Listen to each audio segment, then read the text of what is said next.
Traditional courts bill flawed, and government says progress has been made under Zuma. I'm Nebo Changela with this news update.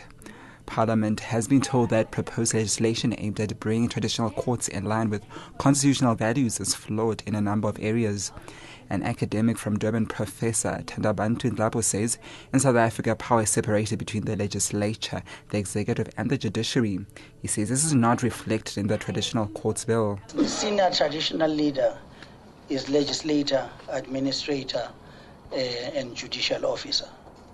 When in the other world, those things are separated. There's the judiciary, there's the legislature, there's the administration.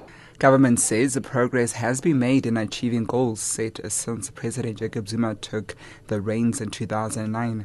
That's according to a medium-term review by the Department of Performance Monitoring and Evaluation into 5 key priorities.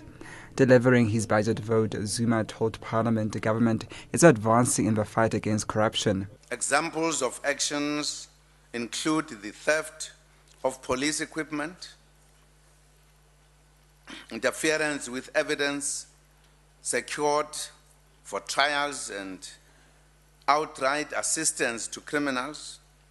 Such elements undermine the good work of dedicated officials in the police courts and correctional services. Dear Parliamentary Leader Lindua Mazibuko was meanwhile heckled and jeered by ANC MPs as she urged Zuma not to stand for a second term in office. Mazibuko challenged him in the National Assembly over his leadership and said he was often forced to bow to the ANC's allies. She said it was clear to every South African that the president's failure to lead had paralyzed his ability to govern. And Lesotho's Democratic Congress leader Pakalitha Mosisile has resigned as Prime Minister. This paves the way for King Legislature to appoint a new Prime Minister.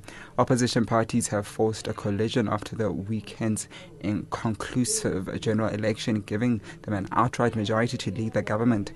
It is expected that Obasotho Convention leader Tom Thabane will be the new Prime Minister.